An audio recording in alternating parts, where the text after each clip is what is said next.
there's reports coming out of the Board of Governor meetings. The Montreal Canadiens want to go play in Paris. Like, they want to play in France. Yeah. And, that's kind of interesting. That's a Canadian team actively seeking to get over there. And I would assume... Not going to lie, that would be cool. That would be cool, but I would also assume that means if the Habs are the one pushing it, then the NHL would be like, fine, but it's your home gate. Like, you can take home games away from your own fans in Montreal and play them over there in Paris if you want.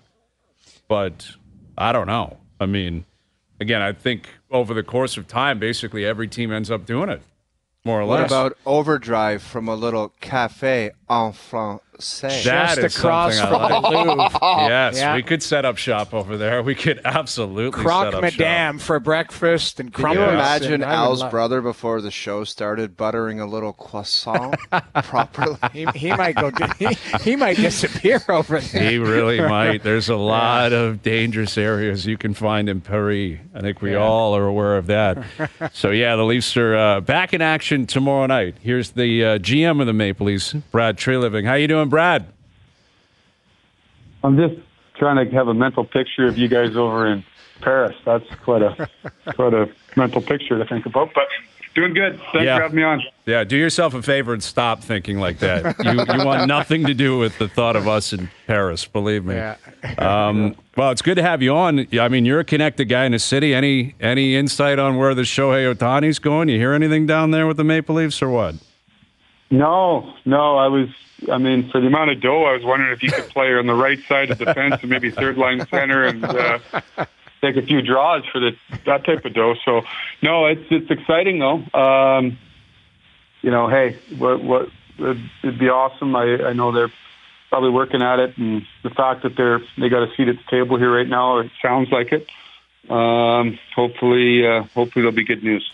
Well, I'm curious, as a guy who's been in that situation before, obviously in your own sport. Like, when you're dealing with a star or a superstar, the ground rules that are put in place, in other words, how secret it's going to be, when you're going to meet, how often you're going to make contact, is that generally the player and the agent that drives those parameters, or do the teams have say in that too?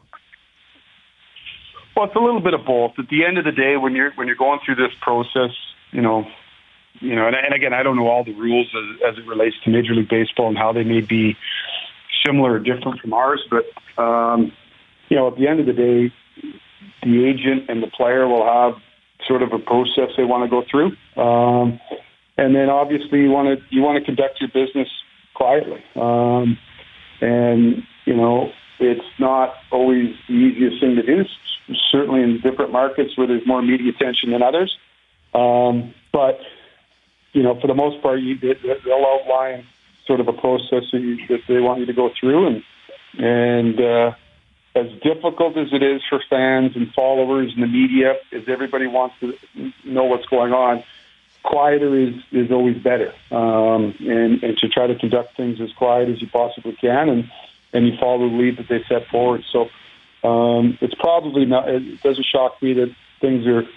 You don't want necessarily, the players don't necessarily want the whole world to know who's involved in this process, and inevitably there's going to be hurt feelings with somebody at the end of it. So this is probably not unlike a lot of the situations that are out there.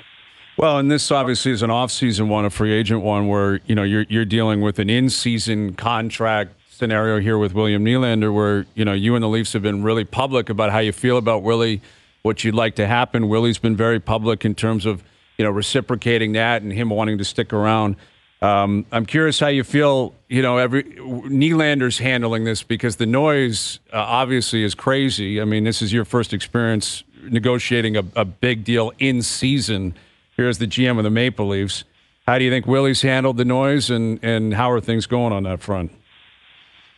Well, it's going well. I think Willie's handled it tremendously. I mean, it goes to show you. I think he's got the ability just to, sort of, block things out and just focus at the task at hand. And he's had a heck of a start to the season. So I don't think it's affected him. Just managing from our perspective, just managing all the other things around it, right? Like, as you said, there's a difference between an off-season negotiation or a UFA signing when it's necessarily not your player, the player's hitting the marketplace, to a player that's, yours, and you're dealing it in season, and you're just juggling the immediate attention's got to be directed towards the ice and the games and the performance and the team performance, and you try to separate that from business, and us as the management, the coaches and the players got their job to do on a daily basis, and us as managers try to work as quietly as we can, off the ice to try to get business done. So I think Willie's handled it tremendously. We continue to, I guess that's probably a quick segue as an update there. I'm not going to get into a whole lot of it and say we continue to work at it. And, I remain, consistent with what I've said during this process. We'd like to get him signed. And, it's got to work for everybody involved. We continue to hammer away at it. And our hope is that we'll get to a good conclusion. Tree, I know you've worked in Canada, but what did you think of every day with every goal he scored, waking up and a new number attached to Willie and all the attention in Toronto it got, or just the attention in general? It is another Canadian market, but is it still different than Calgary? It is, though. Like, I'd be lying to you if I said it wasn't, and you try to insulate yourself.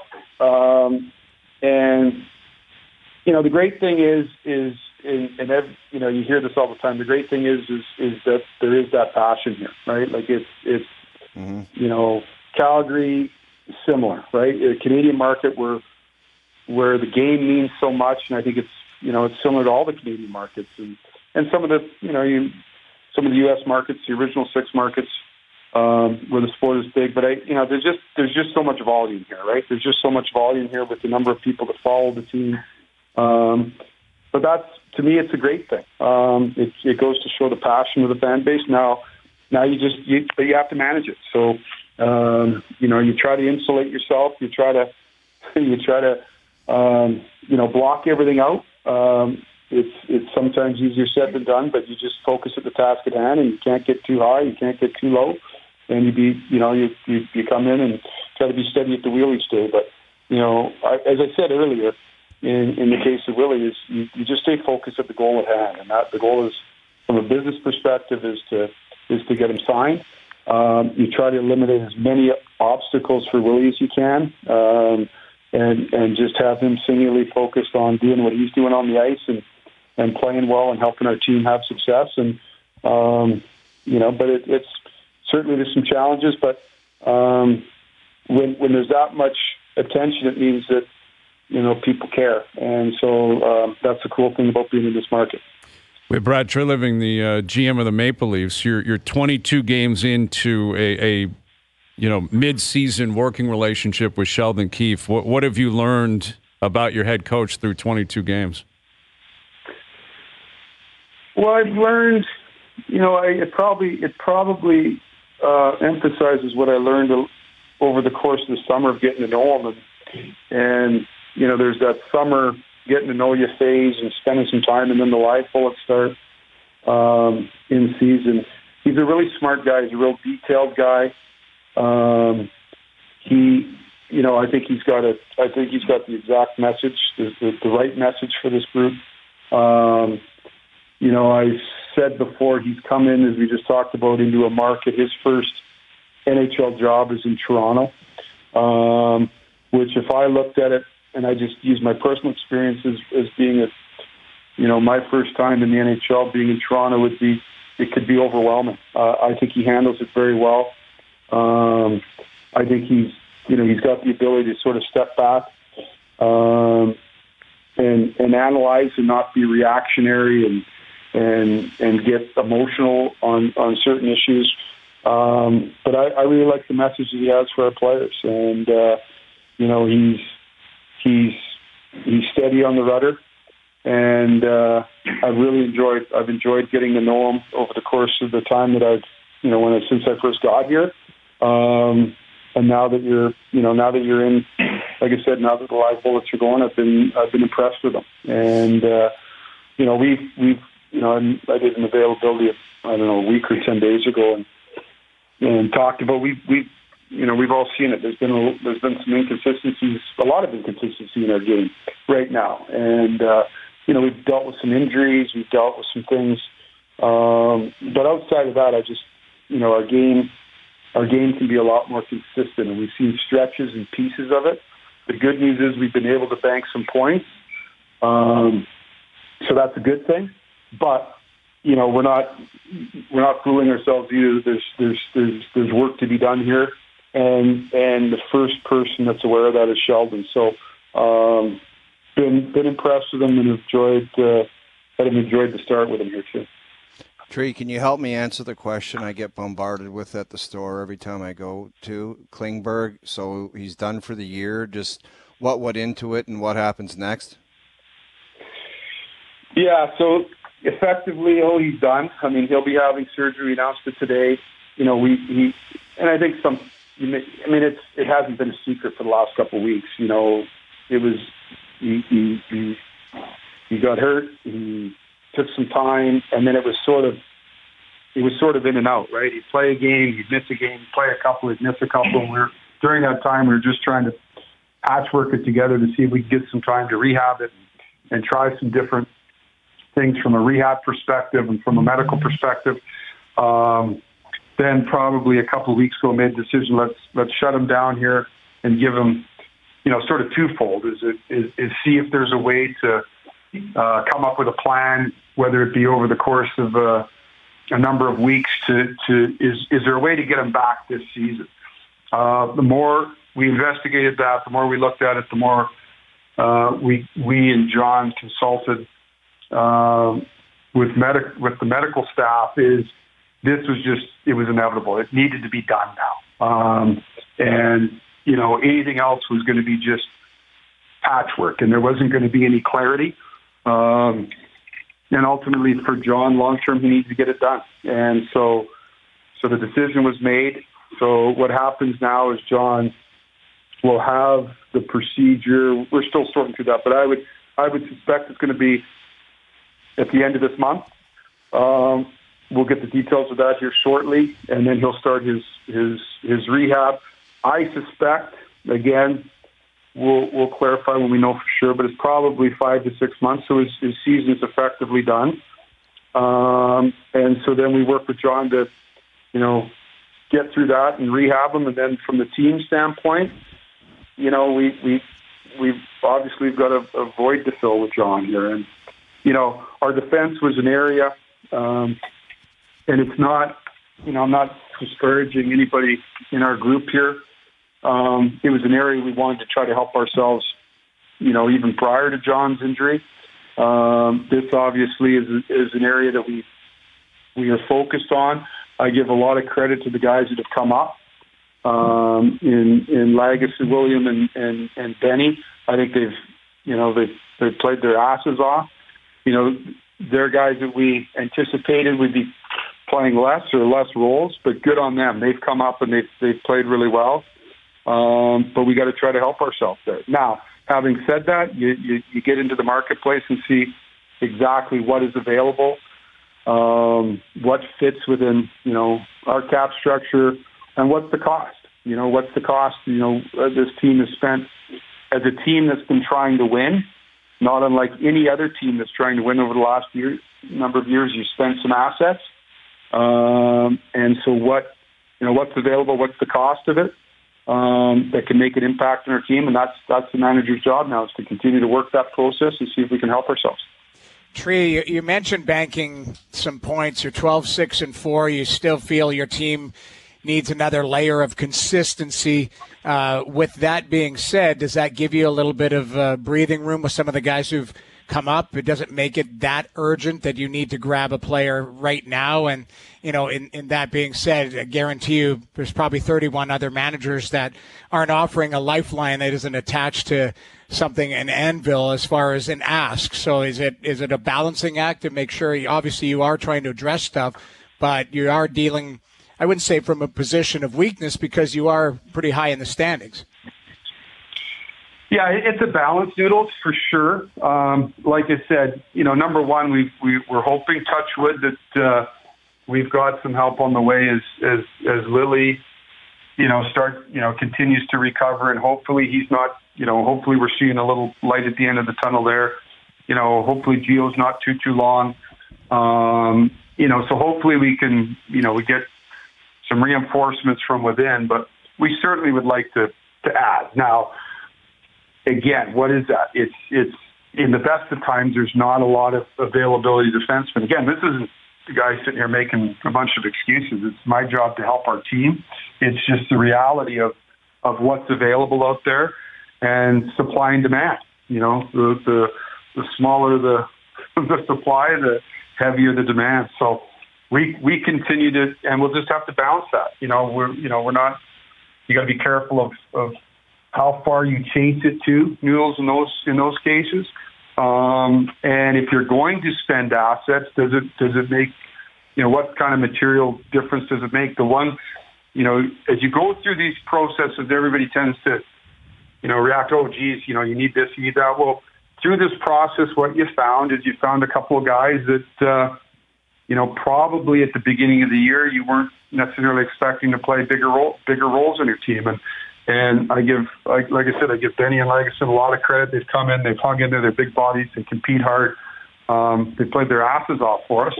And so good for them. We found some guys that have been able to come in and give us some minutes. Now can we find a way to make ourselves, to upgrade ourselves? And so that's the trick. You're right. The manager group is a real good group. It's a close group, but nobody's out there feeling sorry for us or looking to do us any favors. So we'll continue to look and see if there's something there that that makes sense, that we can help ourselves.